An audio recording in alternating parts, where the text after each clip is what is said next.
read that the time and chance are what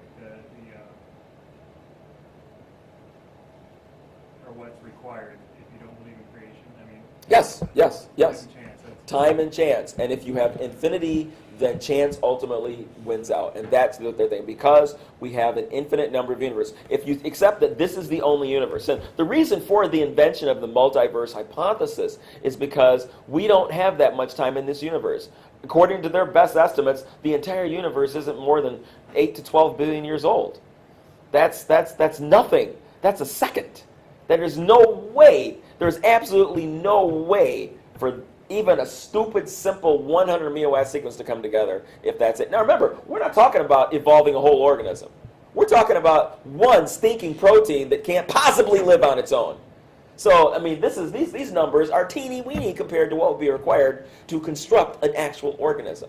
And you would need infinity number of you. Now, the problem I have with the multiverse theory, the problem I have with multiple Big Bangs going off in all these dimensions, is like, seriously, if there were multiple Big Bangs going off on that frequency, then somebody would have Big Banged on top of us a long time ago, don't you think? Seriously? Don't you think? Yeah. If it's that frequent, if it's infinitely occurring, then why are we still here? Why didn't somebody Big Bang on our booty a million years ago and stop us from being existent? They didn't. Why not? Because it's quiet out there as far as we can see. There is no evidence. There is zero evidence. It's complete fancy. And the reason that the theory was invented was because they don't have enough time for random chance to have created anything of significance. That's the problem. Well, how long, too, do they believe our sun has been in existence? Because you would need that for all this stuff. Oh, we know even if our sun has been in existence for, let's say, 5 billion years, even then, there's nothing. There's no way. There's not enough time. Not enough time. Not enough time at all. There's no time. They recognize that, and that's why they have aliens in the multiverse. That's their backup for this. And that's the thing, is that they laugh at you have the hubris to laugh at us because we believe in God, and you're based on aliens and multiverse? And you're calling us the stupid ones who are exercising faith. Excuse me. But that's retarded, I'm sorry. It is. Yeah. What about that super collider lab in Austria where they're trying to make matter and antimatter? Uh-huh. Does that relate to any of this? Not really. No. I mean, one of the big questions is what happened to all that in the actual Big Bang, it just turned out that, we had just as much matter and antimatter for matter to win and give rise to the known universe, and it's just perfect. If it had been off on any level, then we wouldn't be here. The question is, why is it so perfect? And so that might shed some light on that. But with regard to this issue, it doesn't directly relate. So. It does seem like they're saying basically fiction is a higher good than faith. Yes, I would say that, yes, fiction is higher good than faith. In this case, it is. In this case, yeah, that's exactly what they're saying. The known universe is about 10 to the 10 years old, 10 to the 10. And they need how much time? 10 to the 122. 4 times 10 to the 122 is what they need. And that again, remember, that was assuming that the whole universe was a big old bowl of soup. Okay? It's not. It's not. Is there any evidence that it ever was? No. It never was. It's nonsense. I can't say it enough times. They have absolutely no case. Yeah, Jeff. But they also have education. Yeah. They have taken over the education. They have. For the last, 40 years? 50. I'd say 50 plus. C.S. Lewis noted it in his day, and that was in the 40s. So it's progressively gotten worse over time. C.S. Lewis was ostracized for... Creationism isn't even taught. Huh? Creationism isn't even taught. No. What's interesting is that majority of Americans actually believe that intelligent design should be taught alongside creationism, and that burns them up. Yeah, that really burns them up. But the majority actually believe that it should be given fair shake, and they're furious that people believe like that. And that's one of the reasons why they're so aggressive now, because they want to slash that. The problem is that for us baby boomers, we are the ones that are in the way. When we are gone, our children are not nearly as Christian as we are. And I think that the new atheists will probably have a much bigger foothold once we're gone. Okay. Now, here's another problem. if the universe is, let's imagine that we have multiple universes, and one of these universes lasts a really long time, so that 10 to the 22 years is nothing, and so eventually something evolves on that planet. Is that possible for one of those proteins to land on that universe? Well, if that universe looks anything like ours, and it has protons, the answer is no, because protons decay. Protons don't live eternally. The maximum lifespan for a proton is about 10 to the 33 years. Okay? 10 to the 33.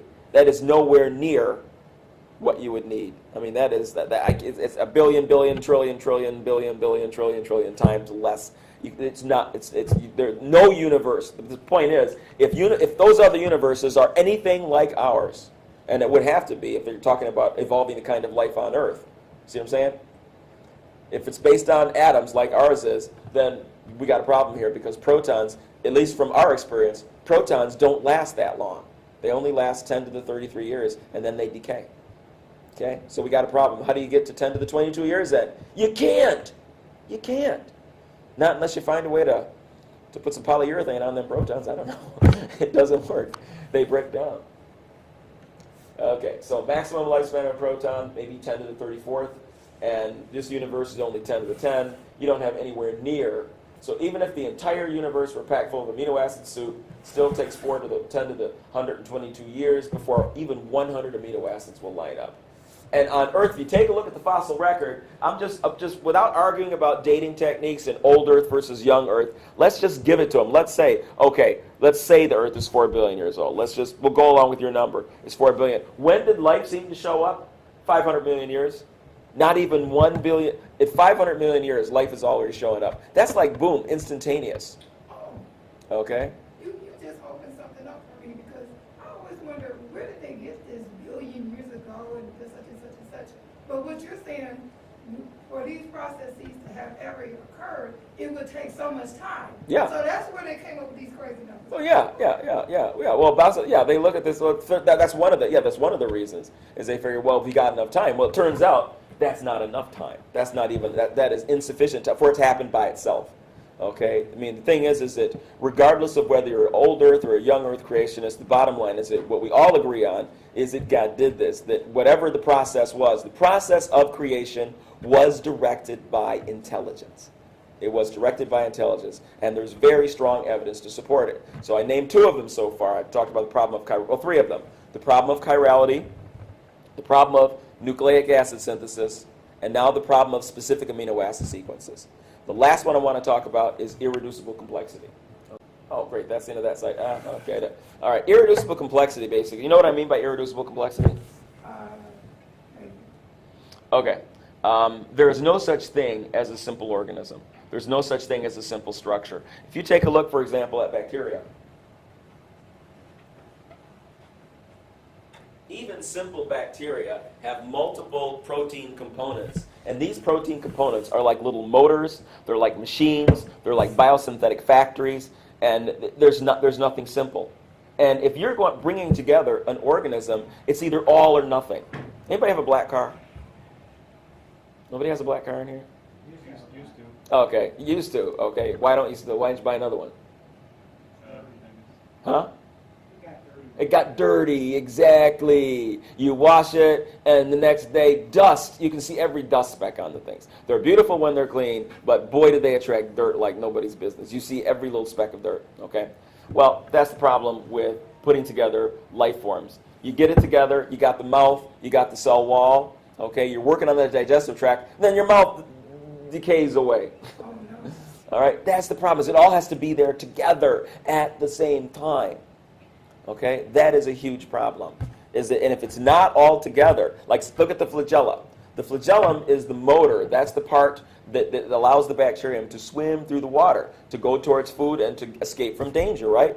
That flagellum is it is as complicated as an outboard motor.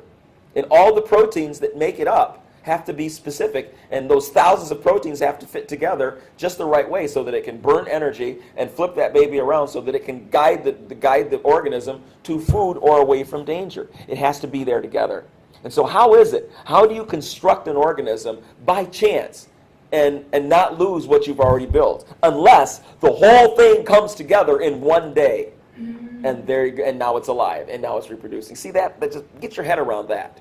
I mean, Okay, it makes Frankenstein seem possible. Exactly, it does. Frankenstein is nothing because at least you had working organs. Yeah. Here, you're talking about molecules coming together, and voila, it's alive in one day. Because if you wait a few days, what you built yesterday is going to fall apart today because there's no way to keep it going.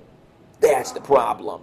You get the idea? Evidence for the existence of God. It's not almost evidence. It is evidence. It is most certainly evidence for the existence of God.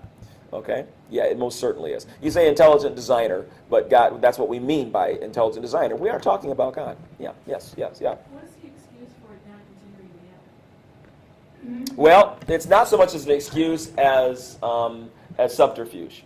When you bring that up, they say, "Oh, look at natural selection," and I'm going, "Oh, we're going to look at that tired movie again." All right, I gave you natural selection, okay? But that's what happens is they redirect your attention to evidence for natural selection, and you say, "Look, what I mean." You say, "Well, look at these transitions." Go, "Look, listen, okay.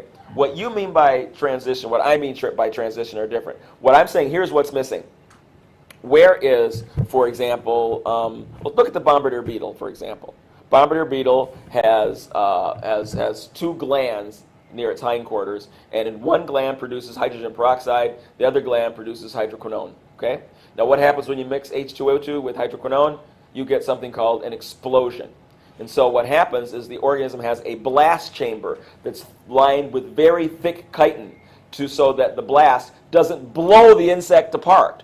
And then it has this sphincter. It has a sphincter the size, I mean, if it were the size of that table, the sphincter would be the size of one of the chairs. It's this huge sphincter that allows it to direct the blast. It's so powerful, it can direct the blast in front, behind, to the side, to the side. And it can fight off a frog. A bug that big can fight off a frog. When it blasts its enemy, you can hear it. An adult can hear it from standing up. That's how loud it is. It's a pop, and boom, and it fries its opponents away. And ants won't touch them, and even frogs don't eat them because they fire. Now the problem is, where is the halfway animal? Where are all the dead relatives? Because before you start evolving explosives in your body, it all has to be there together. What happens if you get your two enzymes and you don't have that thick armor that armor covered chamber?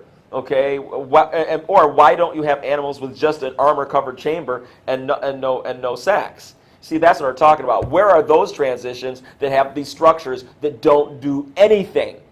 See, that's what we're saying. Where are those transitions? I want to see an animal that has a structure that doesn't do anything. That's on its way to something, but it's not there yet. That's what's missing. Okay? That's what we don't see. Those are the transitions that are missing. No, we don't. See, that's the problem. Yeah. There was this one psychologist who spoke in front of us years ago, and he said one of the hardest psychological conditions to get to cure is denial. It is, and he's right. And There is. sounds like you're talking about. Well, there is a condition called delusional disorder, and I'm not saying that they have it, because that is, I mean, delusional disorder is a very sorry thing. Delusional disorder is a fixed false belief that no amount of rationalization can overcome.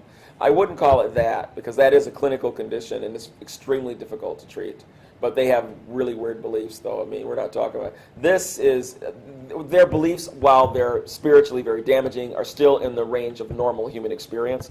God has given us free will, and we have the right, and we have the ability to reject God and to reject what we don't want to. So that is still normal human. It's not pathology.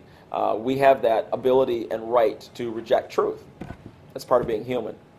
Hopefully, with what I presented you with, it gives you some ideas to what you can even look up and present to some folks, because this is what they're saying. When they're saying that the new atheists have a point, this is the response. Is like, no, they don't have a point. I'm not going to argue natural selection with anybody, because I agree with natural selection. I have no problem with it. God made natural selection part of this earth. I don't have a problem with it. What I have a problem with is you're saying there's no evidence that God had anything to do with life, because just the contrary. Just the contrary. This shows that a great intelligence was involved in putting together and engineering life on earth. Okay? based on chirality, based on the lack of nucleotide synthesis, based on specific amino acid sequence, based on irreducible complexity. There are no answers. They don't have a comeback for any of these, and these are big deals. Okay? All right, any other questions?